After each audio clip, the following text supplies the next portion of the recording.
இட்லி மீதி இருந்துச்சுன்னா இந்த மாதிரி குடமிளகாய் இஞ்சி பூண்டு பேஸ்ட்லாம் போட்டு இட்லி உப்புமா செஞ்சு பாருங்கள். ரொம்ப சூப்பராக இருக்கும். அதுக்கு ஒரு பாத்திரத்தில் வந்து தேங்காய் சேர்த்துக்குங்க. அது நல்லாயிருக்கும். தேங்காய், கடுகு, உளுந்தம்பருப்பு, கடலைப்பருப்பு, கொஞ்சமாக வந்து ஜீரகம் எல்லாம் வெடித்து வந்ததும் வெங்காயம் வந்து நீளமாக கட் பண்ணி வச்சுருக்கிறத சேர்த்துக்குங்க. பச்சை மிளகாய் 2 கட் பண்ணி வச்சுருக்கேன். 2-3 பச்சை மிளகாய், கொஞ்சம் கருவேப்பிலை.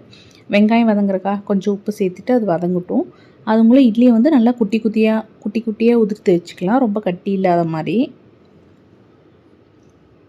இப்போ வந்து வெங்காயம் நல்லா இந்த அளவுக்கு வதங்கிடுச்சு. இஞ்சி பூண்டு பேஸ்ட் வந்து ஒரு 3/4 ஸ்பூன் அளவுக்கு வந்து சேர்த்துக்கோங்க.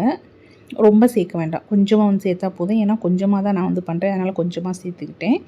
அதை ஒரு மிக்ஸ் பண்ணிவிட்டு அடுப்பை குறைச்சிட்டு குடமிளகாய் வந்து சேர்த்துக்குங்க. ஒரு 2-3 நிமிஷம் அடுப்பு சிம்லேயே இருந்து மிக்ஸ் பண்ணி விட்டிங்கன்னா குடமிளகாய் நல்லா வதங்கிடும். இப்போ வந்து நம்ம உதிர்த்து வச்சுருக்கிற இட்லியை வந்து சேர்த்து நல்லா மிக்ஸ் பண்ணி விடுங்க. உப்பு செக் பண்ணுங்கள். உப்பு கம்மியாக இருந்தால் இந்த டைமில் சேர்த்து நல்லா மிக்ஸ் பண்ணி விட்டுருங்க.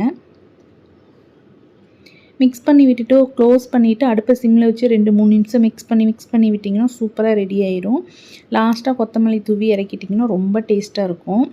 இந்த இட்லிக்கும் அந்த குடமிளகாய் இஞ்சி பூண்டு பேஸ்ட்டு அந்த இதுக்கு சூப்பராக இருந்துச்சு. கண்டிப்பாக ட்ரை பண்ணுங்கள்.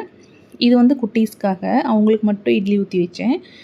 நல்லா நெய் விட்டு கொஞ்சமாக வந்து குருமா கொடுத்துட்டா சாப்பிட்டுப்பாங்க.